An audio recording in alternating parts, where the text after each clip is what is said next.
Hey, it's Nina Lemtier here, and welcome to episode 4 of my fibroids, how to deal with fibroids, how to fall pregnant if that's what you want to achieve as well. There's lots of tips in this series. Now, for those of you that don't know, I was diagnosed with fibroids about 8 years ago.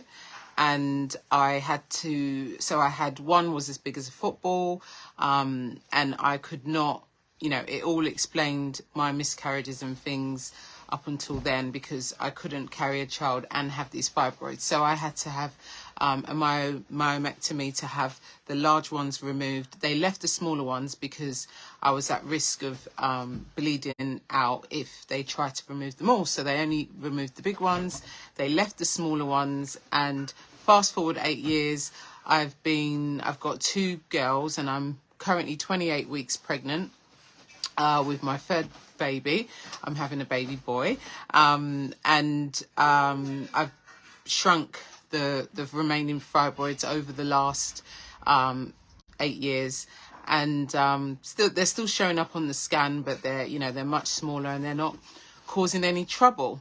So if you want to really take a very proactive approach to managing your fibroids, maybe you don't have fibroids and you just want to have a proactive approach and not wait till they develop, then have a look at a few of my episodes, connect with me.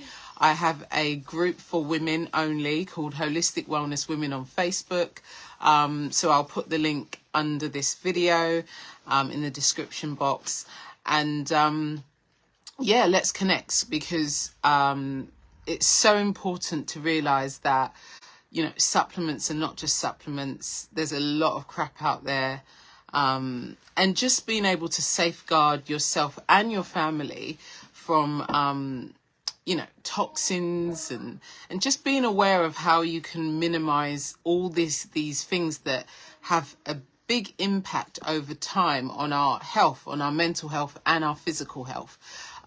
So today I want to talk to you about making an informed decision when it comes to managing your treatment plan, deciding on a treatment plan. And the first thing is, please, I'm going to put a link to my, I've got a list of questions to ask your doctor or your consultant.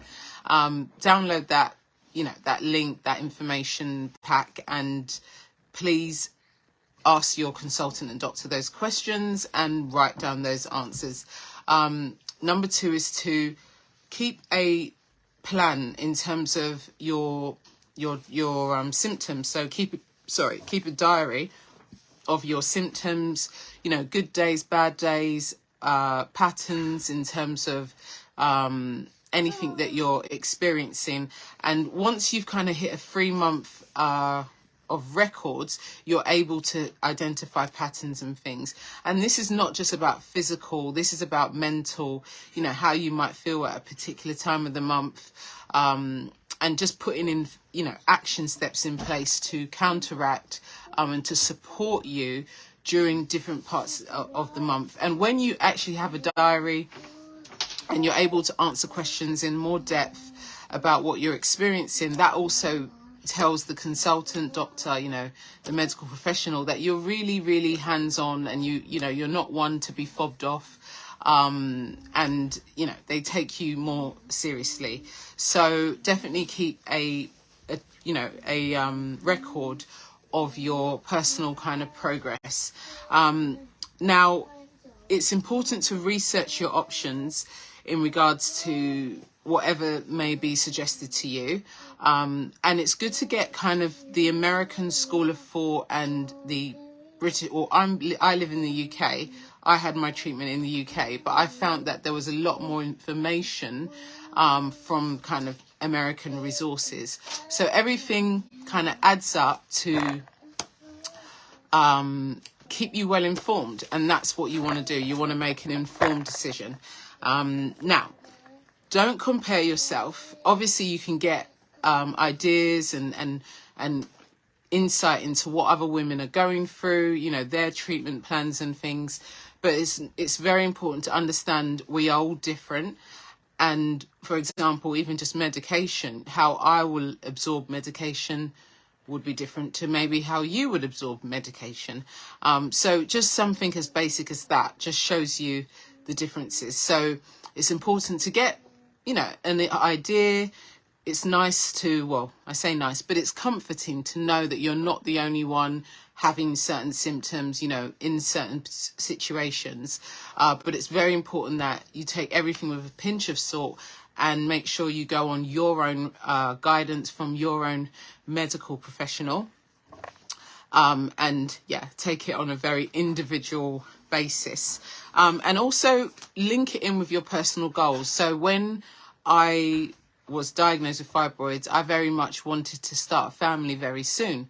So that, you know, my options were limited because of the size of them and the fact that they needed to come out. And as much as I was so fearful of having an operation, I'd never had a major operation prior to that. That was, my options were limited because that was in line with what I wanted, my personal goals. So don't be pressured into anything, you know, stick with what your goals are, what you want to achieve. And remember that the medical professionals are there to advise you, not coerce you or pressure you into any particular line of treatment. I've spoken to ladies that have been, you know, pressured to have their uterus removed.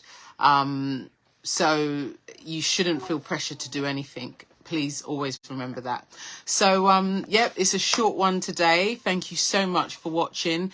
Please do like and share with anyone that you think would get some value from my content. And of course, reach out to me if you've got questions. If you want access to more of my resources, then just connect with me. I'll put the links in the description of this video. And thank you for watching. Take care. Bye for now.